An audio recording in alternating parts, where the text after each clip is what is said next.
This is the book of 2 Timothy 4 verse 3. For the time will come when they will not endure sound doctrine, but after their own lust shall they heap to themselves teachers having itching ears. I want to start off by giving all praises to the Father, Heavenly Father, in the name of His only begotten Son, Yahweh, Ba'ashem Yahushai, Ba'ashem Harakakadash. Double honors to the apostles and elders of Great Millstone. Peace and salutations to you brothers to the four corners of the earth, preaching this word and also laboring in this word in true love and sincerity, and may blessings fall upon the houses of the 1/3. And as you see on the screen, this is the brother from South Carolina, Manat Zakba. As you see, the title that he has is "Beware of Israelites with the Book of Mormon." All right, and he's speaking of in his lesson of an individual, that was on the apostles' comment board, spewing out their madness. Okay, and really I want to go into, a term that the brother uses. You may know it as blended. Okay, as he called his individual super blended. He also used a term to call you different Israelites that are into every wind of doctrine, that watches every different, different Israelite groups out there. He calls you blended. Okay, because you are blended, You are blended because you are listening to every sort of Israelite group, and every Israelite group do not teach the same thing, which that can make you blended. Okay, not only make you blended, but also have you confused. You see? So this is why we always try to tell you, just stick to one group. Right? The Lord will lead you to the truth. Right? The Lord will lead you to the truth. Because there's only one sound doctrine. Okay? There's not all these different doctrines, right? And you all put them together, which you make it one. No, there's only one. Okay? So I want to touch on that a little bit more, because this is what blended means. The term blended, right? That's what that means. Okay? You're listening to all these different Israelite groups, right? You're taking all that information in, and then you may be regurgitating it, right, to someone that may be new coming in the faith, or just you might be starting to make videos, but then you're all over the place because you're listening to so many different Israelite groups, right, that you're teaching every wind of doctrine, not even knowing. You see, so it's best you just stick with one group. Okay, so let's go into this a little bit more. Let's go to 2 Timothy 4 verse 2. It says, "Preach the word, be instant in season, out of season, reprove, rebuke, exhort with all long suffering and doctrine." And this is something that we are supposed to do. Not only preach the word, as we're commanded to do on the highways and byways, but it got to be instant, in season, and out of season. So no matter what the weather is like, okay, we got to be out there all year round. All right, take that with a grain of salt. You ain't gonna be out there in no tornado or no blizzard or no flood that's going on in your city, all right? Because you got jakes like to be simple. It says reprove, rebuke, exhort with all long suffering and doctrine. You see, so we are supposed to correct our people if they're going off. You see, even not just the 2/3 of our people, right? But also, people that's teaching as well. It may be even someone that's amongst your church that you may have to correct them on. And that's what we do. That's true love right there. You see, you might see a brother going off, or he might break something down wrong, and you correct them, right? That's true love. Verse 3, it says, "For the time will come when they will not endure sound doctrine, but after their own lust shall they heap to themselves teachers having itching ears." So with this super blended person, that individual that he's speaking of on a comment board, or who he started out speaking on, they heap to themselves having a teacher having itching ears, right? And who is that teacher? Big Judah, right? Big Judah is a false prophet, man, right? Big Judah is one of those Israelites to go into the Book of Mormon and to all the other books of madness that they have out there, teaching confusion to the people. You see? But guess what? It's already letting us know that that there was going to be a time that people won't endorse sound doctrine. You see? They're not going to just deal with the scriptures. They're going to deal with outside sources that's contrary to the scriptures. Why would you deal? All right, check this out. Why would you deal with a book, right, that says that having dark skin or having black skin, as the Book of Mormon says, is a curse, when we know clearly the Bible tells you that having leprosy, right, or having so-called white skin is leprosy, and that's a curse according to the Bible. You see? But then you're going to go to that book and still try to get into it and teach it to the people after it says some madness like that. You got people, you got Israelites still going into the Book of Enoch after the Book of Enoch tells you that angels have sex. We know in the Bible it tells you that angels don't have sex, man. You see? That's just one example. There's many more. The Book of Enoch, trash. Book of Mormon, trash. All these different other books outside of the Bible, look, there's no need of them, man.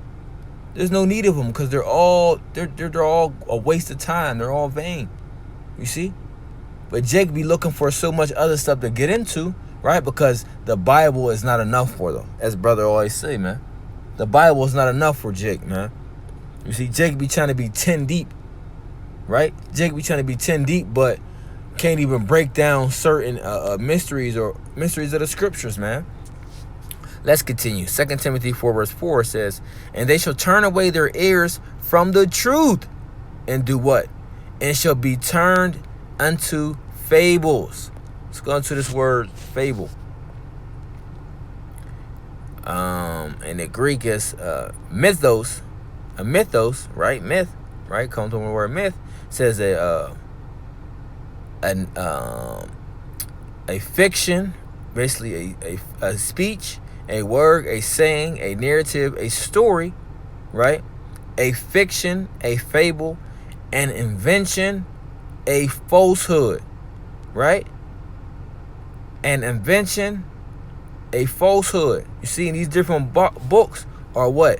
They're inventions of falsehood. The Book of Mormon, right? The Book of Enoch. These are inventions of falsehood, man. All right? That are not in agreement with the scriptures. And there's many more. Okay, there's many more. But Jake like to be all up into these things. You see? So that makes them blended. Okay? Blended with all these different winds of doctrine. Okay? And books of madness. Ephesians, this is the book of Ephesians. Let's see what the book of Ephesians say. Right? It's the book of Ephesians 4 verse 14. It says what?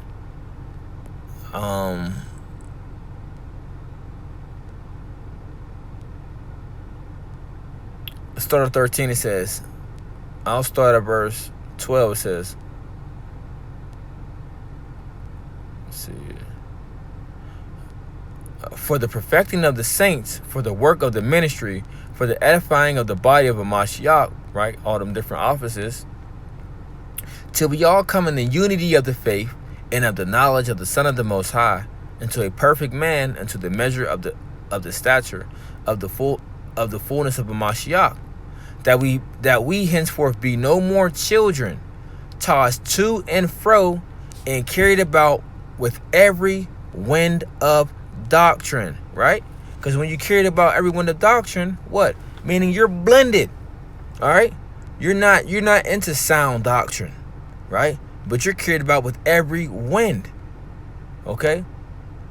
This is what happens to a lot of you, why y'all end up being bugged out, because you'll listen to an Israelite group tell you that heathens or Gentiles can be saved, right? They're not talking about the Israelite foreigners, but they're talking about the actual natural Gentiles, that they can be saved.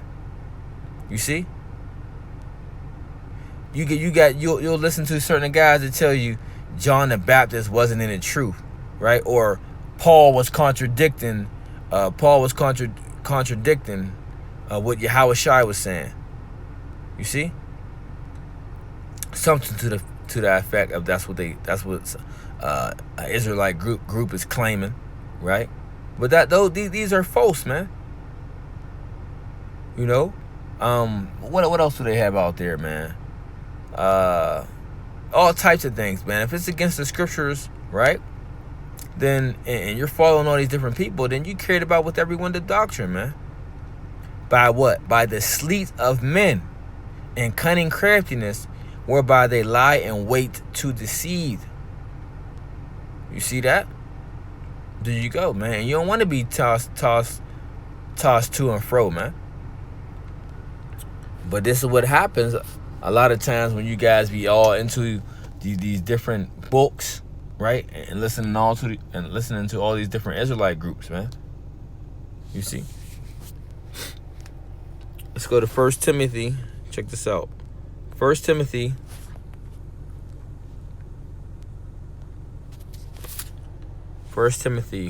1 verse 4 says what?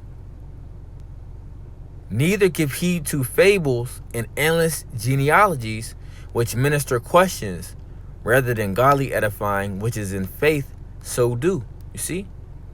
So it says don't give heed. What does heed mean, right? I want to get to the point. It's basically to turn the mind to, right?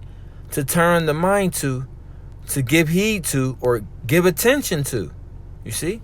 So it's telling you not to give attention to it, right? So you don't want to give heed to these different fables, all right?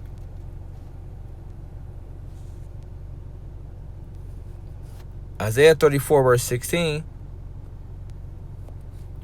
says, seek ye out of the book of the Lord and read. You see, so this is what you give heed to, the book of the Lord, which is the Bible, the Holy Scriptures.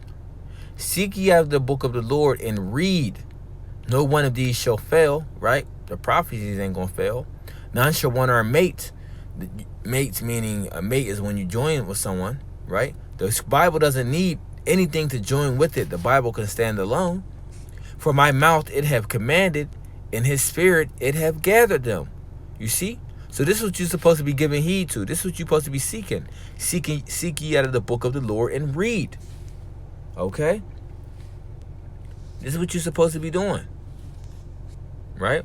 Now, dealing with these people, right, that's teaching different doctrines, right? What did Paul say what did Paul say that the best thing you should do it? Well, what's the best thing that you should do? Romans 16 verse 17, now I beseech you, brethren, mark them which cause divisions and offenses contrary to the doctrine. You see? So you're supposed to set a mark upon that person, right?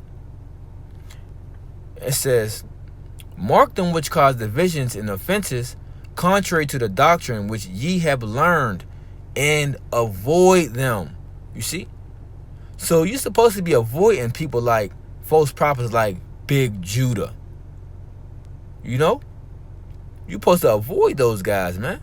You see? Because they are leading you down the wrong path. You know, but ultimately we know that the deceived and the deceiver are his. You see? So the Lord may got you going down that path just so you can be destroyed and be bugged out and to be destroyed. You see? That you may never come into this gift, this precious truth. Right? Now I beseech you, brethren, mark them which cause divisions and offenses contrary to the doctrine which ye have learned, and avoid them. Okay? So you're supposed to avoid these type of people, right?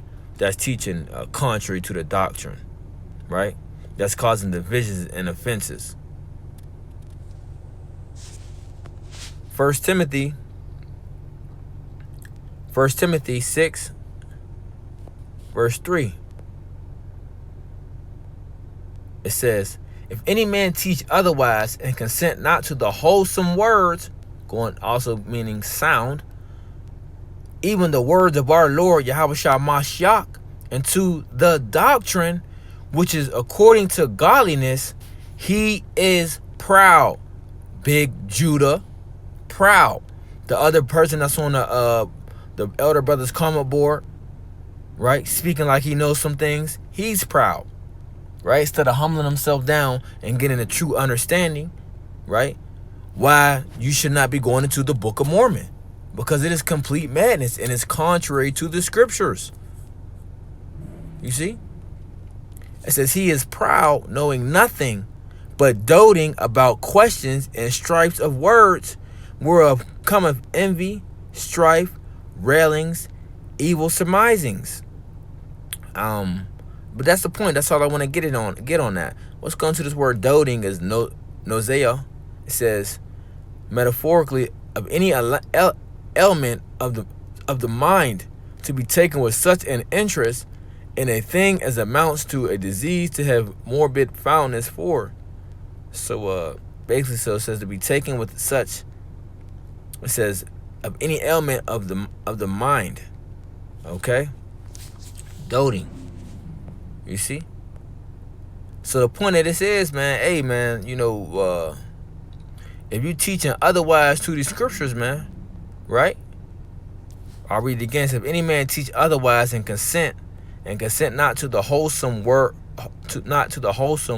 words, meaning the scriptures, right? The whole roll, even the words of our Lord Yahushua Mashiach, and to the doctrine which is according to godliness, he is proud, especially if he is corrected, right? He is corrected and rebuked, which more than likely, if a person of the church or the body of Great Millstone come across someone that's going off, you will be corrected and rebuked.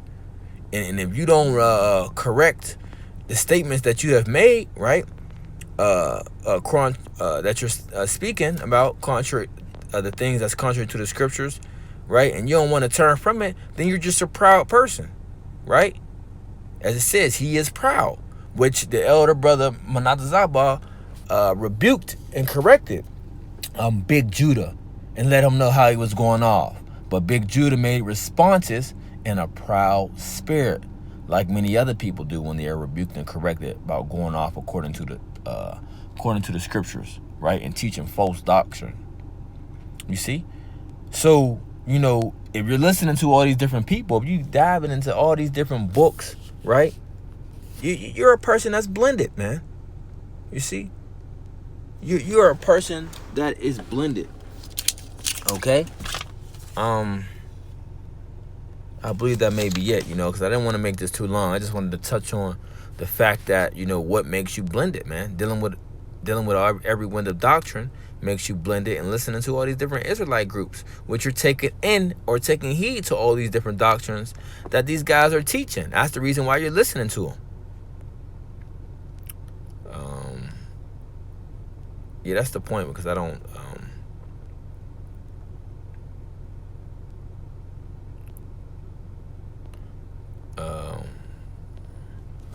see, wanted to get this right here, right? Because even after all that reading y'all be doing, all that studying, that you're never able to come to the truth. Here we go. 2 Timothy 3 verse 7, it says, ever learning, doing what? Ever learning, and never able to come to the knowledge of truth. You see that? Ever learning and never able to come to the knowledge of truth. This is what happens when you're dealing with all these other books. Okay? This is what usually happens. Ecclesiastes 12 verse 12, it says, and further by these, my son, be admonished of making many books. There is no end. And much study is a weariness of the flesh. You see? So, getting into all these different books, will wear you down over time, man. Hey, there's enough time to deal with the scriptures alone. Okay, going over the breakdowns, going into prophecy, going into history, going into the law. That's enough, man. Right? And then we go to some of the outside resources that lines up with the scriptures. Like, from Babylon to Timbuktu, we get information out of that. I believe I got a few of them. The Black Indians. Okay, the 12 tribes in the Promised Land. We go into these different books and different accounts of history and things like that, and we link the things up to the scriptures, which match up with the scriptures. And for some books, sometimes you do got to eat the meat and spit out the bones, but you will know which books are bugged out, right? To the point where you don't even have to deal with it. Now, you could deal with it just to know if someone comes up asking about the question, and you may know of it, But dealing with that book and try to bring it out and continue to read and go all into it to teach it, man, you bugging, man. You bugging. Hey, that's not to even be done, man. You see? But a lot of y'all jakes be putting y'all time and effort into all these different books, trying to go into them like that, and y'all really can't even go into the Bible because y'all be want to be sound 10 deep to Israel, man. But that's why you're blended. So if you're doing these different things, check yourself, because these are examples of if you are blended or not. Okay, that's what the brother be saying a lot, going into you different people that be all into all these vain books and listening to all these different groups, man. You blended, man. You see? Say, that's it. I just wanted to touch on that real quick to the spirit. Lord willing, hope it was edifying. So next time I want to say shalom.